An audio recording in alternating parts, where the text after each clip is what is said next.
जयंतीच्या पुढती बसव जयंती साजरी करत नाही, तर वर्षाचे 12 महिने आणि दिवसाचे 24 तास ज्या मातीमधून सातत्यानं बसवण्णा बसवण्णा असा ध्वनी प्रतिध्वनित होतो अशी उदगीरची ही माती आहे. आणि म्हणून समोर लोक किती आहेत हे महत्वाचं नाही, ही माती महत्वाची आहे. आणि त्या मातीमधल्या माणसांसाठी मी या ठिकाणी बोलण्यासाठी उभा आहे. मित्रांनो, लोकशाहीचे जनक महात्मा बसवण्णा या विषयावर बोलण्यासाठी मी तुमच्या समोर उभा आहे. देशाचे पंतप्रधान, देशाचे राष्ट्रपती आणि संयुक्त राष्ट्र संघटना इथपासून सगळ्या ठिकाणी सातत्याने या गोष्टीचा उद्घोष केला जातोय की या जगामध्ये जी पहिली लोकशाहीची पायाभरणी केली ती पायाभरणी महात्मा बसवण्णांनी 12व्या शतकामध्ये केली. पण नेमकी लोकशाही कशी? तर मित्रांनो, पंचतंत्रामध्ये एक गोष्ट आहे. पंचतंत्रामध्ये एक पक्षी दुसऱ्या पक्षासोबत बोलतो. तसं हिमालयामध्ये कावळ्यांचा थवा चालला होता आणि कावळ्यांचा थवा जात असताना एका सरोवरामध्ये 2 राजहंस, एक हंसिनी आणि दुसरा हंस एकमेकाशी गप्पा मारत विहार करत होते. अशा अवस्थेमध्ये त्या कावळ्याच्या थव्यामधल्या 15 कावळ्यापैकी एका आगाव कावळ्यानं खाली बघितलं आणि खाली बघून त्यानं त्या हंसाला असं म्हटलं, अरे 2 कावळ्यानो, तुम्ही काय करता? असं म्हणल्यानंतर त्या हंस आणि हंसिनी ह्या दोघांना प्रश्न पडला, आपण हंस आहोत, पांढरा शुभ्र रंग आपलाय आणि अशा अवस्थेमध्ये वरचा कावळा आपल्याला कावळा म्हणतोय. म्हणून हंसाने असं म्हटलं, अरे कावळे तुम्ही आहात, हंस आम्ही आहोत. असं म्हटल्यानंतर त्या कावळ्याने असं उत्तर दिलं की तुम्ही हंस नाही तर कावळे आहात आणि आम्ही हंस आहोत. हे जर खरं करायचं असेल तर आपण मतदान घ्यायचं का? आणि मग एका ज्येष्ठ माणसाने सांगितलं, त्या कावळ्याने सांगितलं की मतदान घ्या आणि कोण हंस आहे आणि कोण कावळे आहे हे सिद्ध करा. त्यावेळेस कावळ्यांची पार्टी जिंकली. मित्रांनो, याला लोकशाही म्हणायचं का? हा सगळ्यात मोठा प्रश्न आहे. महात्मा बसवेश्वरांना बहुमताची हुकुमशाही म्हणजे लोकशाही हा अर्थ लोकशाहीचा अभिप्रेत नव्हता. 770 शरणांची जी अनुभव मंडप निर्माण केली गेली, त्या अनुभव मंडपामध्ये महात्मा बसवण्णांनी इलेक्शन घेऊन माणसं निवडली नाहीत, तर त्या ठिकाणची प्रत्येक माणसं ही इलेक्टेड नव्हती, ती सिलेक्टेड होती. पण सिलेक्टेड असलेली माणसं सुद्धा खऱ्या अर्थानं लोकशाहीचा फुंकार देत होती. आणि ज्यावेळेस एखाद्या गोष्टीचा फुंकार दिला जातो त्यावेळेस एखाद्या नवीन मूल्यांचा जन्म होत असतो. आणि अशी लोकशाही भारताच्या भूमीमध्ये 12व्या शतकामध्ये जन्माला आली. 1215ला मॅग्ना कार्टा इंग्लंडमध्ये प्रसिद्ध करण्यात आला. 1688ला त्या ठिकाणी रक्तविहीन क्रांती झाली आणि संसदेला अधिकार दिले. परंतु 1215च्या अगोदर म्हणजे 70 वर्ष अगोदर भारताच्या मातीमध्ये बसव कल्याणमध्ये पहिली जगामधली संसद जन्माला आली होती आणि तिचं नाव होतं अनुभव मंडप. मित्रांनो, अनुभव मंडप ही इंग्लंडच्या संसदेसारखी संसद नव्हती. ही गोष्ट आपण लक्षात ठेवली पाहिजे. आणि सगळ्यात महत्वाची गोष्ट की तो काळ काय होता, त्या काळामध्ये आजच्यासारख्या सगळ्या सुविधा आणि आजच्यासारखे लोक हे सज्ञानी होते का, या प्रश्नाचं उत्तर आपण शोधलं पाहिजे. तर त्यावेळेस उत्तर मिळतं की त्यावेळेचे लोक हे आत्ताच्या पद्धतीनं हे शहाणे नव्हते. परंतु मित्रांनो, लोकशाहीचा अर्थ समजून घेण्याच्या अगोदर तो काळ समजून घेणं गरजेचं आहे. ज्या काळामध्ये सरंजामदार, जमीनदार हा सगळ्यात मोठा होता.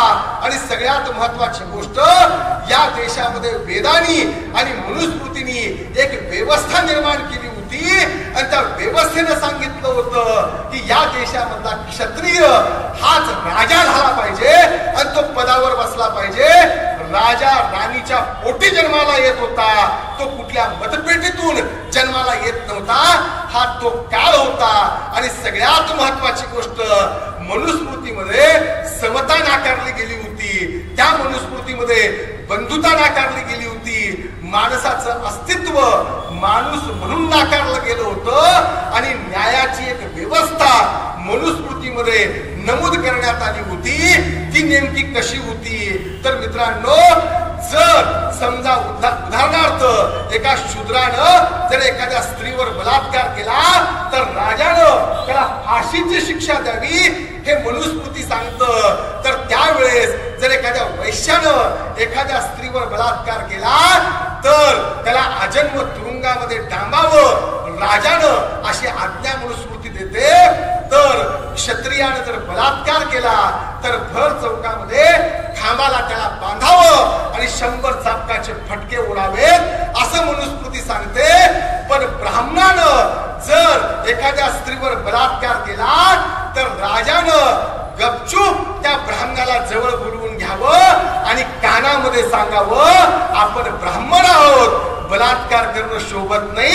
याच्या पुढे करू नका घरी निघून जा मित्रांनो या देशामध्ये अशा पद्धतीचा विषम न्याय या देशामध्ये अस्तित्वात आला होता आणि त्या न्याय व्यवस्थेला छेद देऊन न्यायाधिष्ठित समता दृष्टीत अशी व्यवस्था निर्माण करणं ही सगळ्यात महत्वाची गोष्ट होती आणि ती गोष्ट करण्यासाठी प्राचीन काळापासून काही प्रयत्न केले गेले होते पण कुणाच्याही हाताला काही लागलं नव्हतं पण 12व्या शतकामध्ये महात्मा बसवण्णांनी ज्यावेळेस मंगळवेढ्यामध्ये विचारांची मांडणी करायला सुरुवात केली त्यावेळेस अंबिडर चौडय्या नावाचा एक शरण आहे त्या शरणानं पहिला सुरू बसवण्णाला सांगितलं की आपण एक सभा तयार करू आणि त्या सभेच्या माध्यमातून लोकांना चिंतनाचा अधिकार देऊ विचारांचा अधिकार देऊ आणि सगळ्यात महत्वाची गोष्ट त्या अनुभव मंडपाच्या माध्यमातून एक पहिली सभा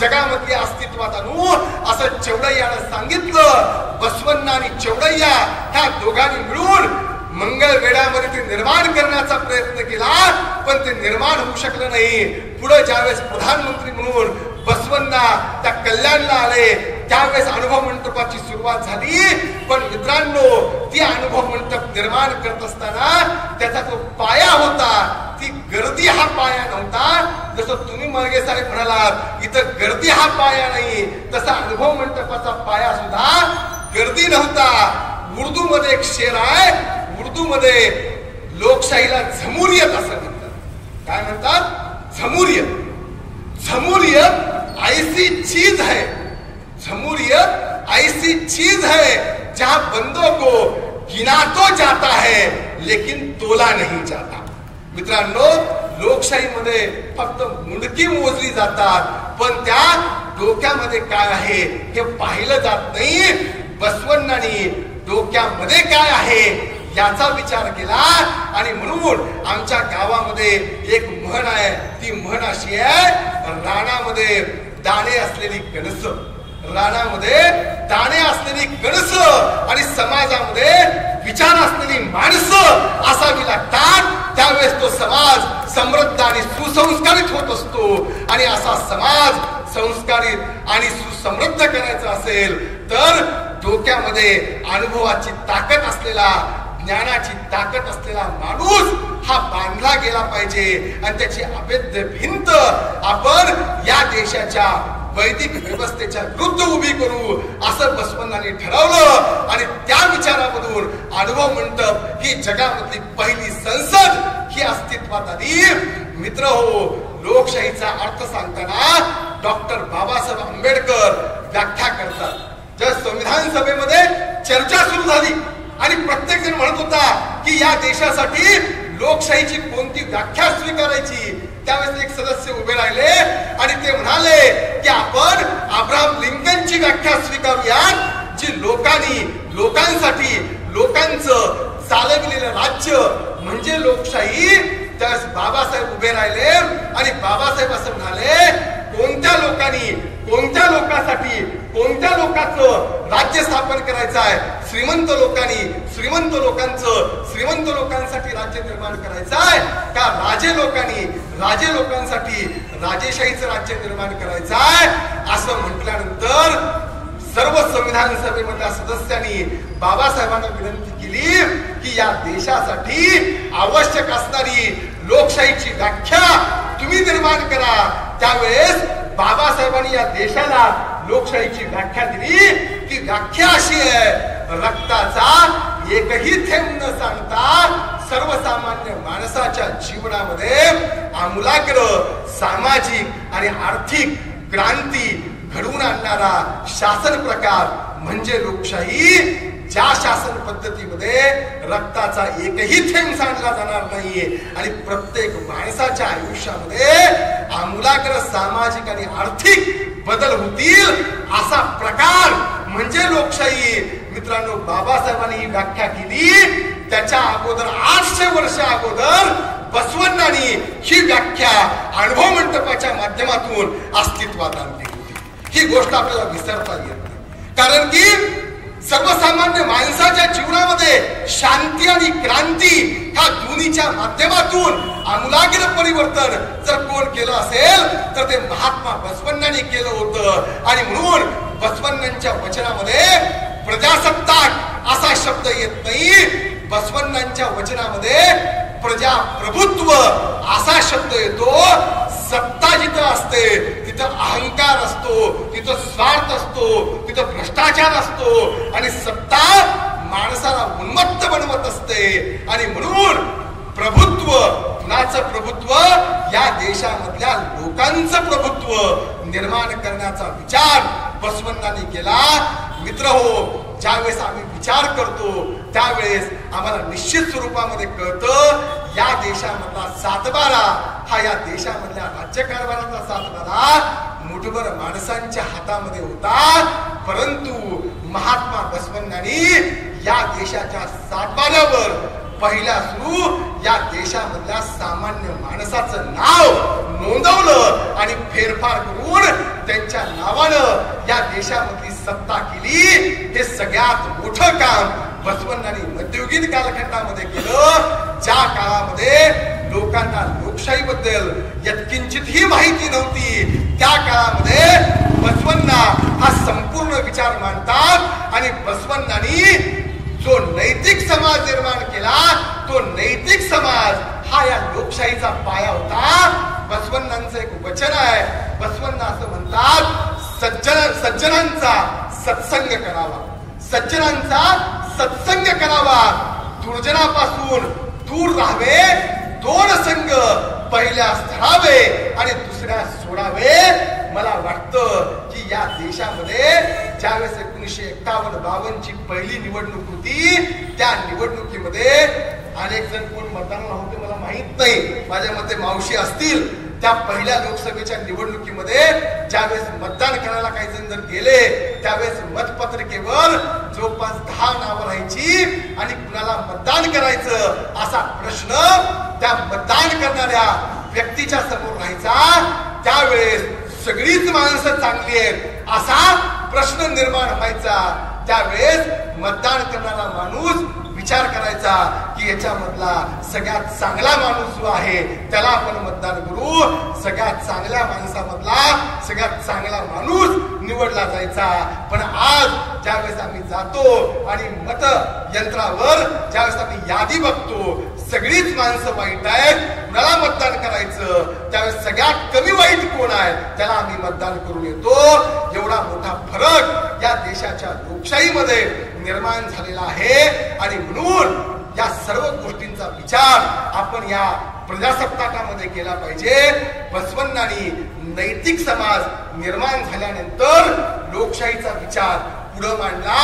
कारण लोकशाही जर यशस्वी करायची असेल तर नैतिकता हा त्याचा पहिला आधार असला पाहिजे असं बसवण्णा म्हणतात. म्हणून मित्रांनो, संसदीय लोकशाहीची पायाभरणी करताना इंग्लंडच्या संसदेबद्दल इंग्लंडमधल्याच लोकांनी टीका केली होती. त्याला बडबडखाना असं कार्लाइल नावाचा विचारवंत म्हणतो.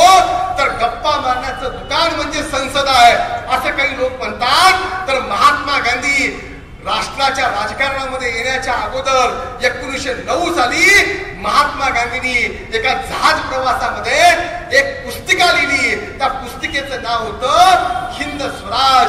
त्या हिंद स्वराज नावाच्या पुस्तकामध्ये गांधी असं म्हणतात 1909 ला की इंग्लंडची संसद ही आमच्या देशामध्ये स्थापन होता कामा नये, ही संसदीय व्यवस्था आम्ही स्वीकारता कामा नये. कारण की इंग्लंडची संसद ही वांझ आहे आणि ती वेश आहे. मित्रांनो, दर 5 वर्षानं ती प्रधानमंत्री बदलते आणि इतकंच नाही, ती विश्वास आणि अविश्वास याच्यावर चालते असं गांधी म्हणतात. आणि म्हणून गांधींना अपेक्षित काय होतं, तर गांधींना अपेक्षित होतं या देशामध्ये बसवण्णांचं जे अनुभव मंडप आहे, ते अनुभव मंडप या देशाच्या संसदीय व्यवस्थेचा आधार असलं पाहिजे. हा विचार गांधींचा होता. आज ज्या वेळेस 75 वर्षानंतर आम्ही आमच्या देशाच्या पार्लमेंट बद्दल, संसदेबद्दल विचार करतो, त्यावेळेस 23 ऑगस्ट 1989चा टाइम्स ऑफ इंडिया एका अहवालामध्ये असं म्हणतो की या देशामधल्या प्रत्येक घटक राज्यामध्ये राजकारणांचं गुन्हेगारीकरण झालंय. आणि मित्रांनो, 75 वर्षानंतर सर्वे केला गेला, आता गुन्हेगारच या देशाचा राज्यकर्ता झालाय. ही वास्तविकता या देशामध्ये आहे. आणि म्हणून उत्तर प्रदेश आणि मध्य प्रदेश ह्या 2 राज्याच्या सीमेवर जगामध्ये सर्वात जास्त डाकू राहत होते. त्याला चंबलचा इलाका म्हटला जातो, भिंडचा इलाका म्हटला जातो. त्या भिंडच्या इलाक्यामधल्या लोकांच्या म्हणजे डाकूंच्या तोंडी एका कवीनं कविता घातली आणि तो डाकू असं म्हणतो, हम भिंड के जरूर है, हम भिंड के जरूर है पर हद में रहते हैं. हम भिंड के जरूर है पर हद में रहते हैं. बदले की आग लिए मद में रहते हैं. चंबल घाटी को बदनाम मत करो लोगों. इस देश के सभी डाकू तो संसद में रहते हैं. इस देश के सभी डाकू तो संसद में रहते हैं. मित्रांनो, बसवण्णांनी जे अनुभव मंडप तयार केलं, त्या अनुभव मंडपामध्ये प्रवेश देत असताना बसवेश्वरांची पात्रता ही 3 पद्धतीची होती. ती म्हणजे प्रत्येक जो शरण आहे किंवा शरणी आहे तिनं कायक केला पाहिजे. नंबर 2, त्याने दासोह केला पाहिजे. आणि 3, त्याला स्वतःचा अनुभव असला पाहिजे. अनुभव नाही, अनुभव तुम्हाला आहे, मला आहे. महात्मा बसवण्णा म्हणतात अनुभव असला पाहिजे. अनुभव म्हणजे काय, तर सत्याचा साक्षात्कार. आणि स्वतःच ज्ञान झाल्यानंतर त्या ज्ञानाला ज्यावेळेस सुज्ञानामध्ये रूपांतरित केलं जातं त्याला अनुभव म्हणतात. हा अनुभव म्हणजे ज्ञान ज्या माणसाकडे आहे तो माणूस त्या अनुभव मंडपाचा सदस्य असेल.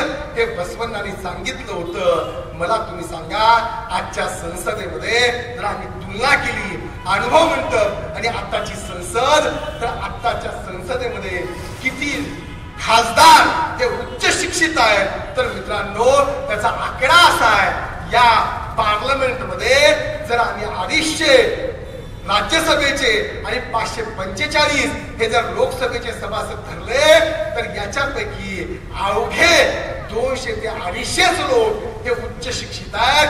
बाकीच्या लोकांचं शिक्षण हे झालं नाही. म्हणून बसवण्णा एका वचनामध्ये म्हणतात, ज्ञानाशिवाय काया असेल का, ज्ञानाशिवाय काया असेल का, ज्ञानाशिवाय प्राण असेल का, ज्ञानाशिवाय अधिकार असेल का, तर नाही. पुढं संगम देवा, ज्ञानाशिवाय काहीच असू शकत नाही असं बसवण्णा म्हणतात. तुम्ही मला सांगा, जी माणसं अज्ञानी आहेत ते कायदे निर्माण करत असतील आणि ते तुमच्यावर लादले जात असतील, तर ते कायदे आपण स्वीकारायचे का याचा विचार आपण केला पाहिजे. मग कुठलं तरी एक कागद सरकारी अधिकारी काढतो आणि सांगतो लातूरचा महात्मा बसवण्णांचा पुतळा हटवला जाईल. अरे, लिंगायतांची जी अस्मिता आहे ती एका कागदामुळं संपू शकत नाही. ही गोष्ट आम्ही लक्षात ठेवली पाहिजे. आणि म्हणून समाजाचं भान ज्या माणसांना असतं ते लोकप्रतिनिधी या देशामध्ये निर्माण झाले पाहिजेत. हा विचार बसवण्णांनी केला होता. आणि सगळ्यात महत्वाची गोष्ट, त्या अनुभव मंडपामध्ये प्रवेश घेण्यासाठी कोणती पात्रता असावी, तर आमची अक्क महादेवी सांगते, कल्याणमध्ये कोणालाही जाता येईल का, कल्याणमध्ये कोणालाही जाता येईल का, तर आशा, आमिष अहंकार नष्ट केल्याशिवाय आणि अंतरंग आणि बहिरंग शुद्ध केल्याविना कल्याणमध्ये पाय ठेवता कामा नये असं आमची अक्क महादेवी लिहिते. मित्रांनो, आशा, आकांक्षा, अपेक्षा, अहंकार, आमिष या सगळ्या गोष्टी नष्ट झाल्या पाहिजेत आणि अंतरंग आणि बहिरंग शुद्धी झाली पाहिजे, तरच तो माणूस अनुभव मंडपाचा सदस्य होऊ शकतो. हे आम्हाला पात्रतेच्या माध्यमातून अक्क महादेवींनी सांगितलं. त्या अनुभव मंडपामध्ये 770 शरण होते, 70 महिला होत्या. मी तुम्हा सर्वांना एक प्रश्न विचारतो. 12व्या शतकामध्ये जिथं एखादी स्त्री घराच्या बाहेर पडू शकत नव्हती आणि जिला राक्षस मानलं जात होतं, त्या काळामध्ये 70 स्त्रिया अनुभव मंडपाच्या सदस्य होत्या. आज राजकारणामध्ये ज्या महिला काम करतायत त्यांना विचारा तुम्ही जाऊन, जर एखादं पद द्यायचं असेल तर महिला म्हणून त्यांना कसं बाजूला केलं जातं. अगदी कडी मधला कडीपत्ता बाजूला करावा तसं त्यांना बाजूला केलं जातं. ही फॅक्ट आहे मित्रांनो. आणि इतकंच नाही, आम्ही असं म्हणतो की आमच्याकडं 50% आरक्षण हे ग्रामपंचायत मध्ये, पंचायत समितीमध्ये, जिल्हा परिषदेमध्ये दिलं. पण तुम्ही सर्वांनी मला सांगा, मी अनेक ठिकाणी कार्यक्रमाला जातो. मी एका गावामध्ये कार्यक्रमाला गेलो होतो आणि कार्यक्रमाला गेल्यानंतर गावचा सरपंच कार्यक्रमाचा अध्यक्ष होता अण्णा, आणि मग तो माझ्या जवळ बसला. साहेब तुम्ही लक्षात घ्या, तो मला सांगू लागला की सर हे केलं आम्ही गावामध्ये, ही निवडणूक आता झाली, आम्ही जिंकलो, हे विकास काम आहे. मग त्यावेळेस मी त्यांना विचारलं, तुम्ही गावचे सरपंच का? नाही म्हणले, आमच्या मंडळी सरपंच आहेत म्हणले. मग मी त्यांना लगेच म्हणालो की मग हे मंडळीचं काय काम करतंय? मंडळींना बोलवा.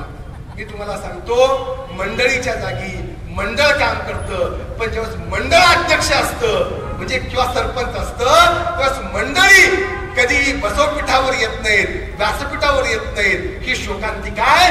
ही शोकांतिका बदलली पाहिजे. निव्वळ आरक्षण देऊन या देशाचा प्रश्न सुटणार नाही.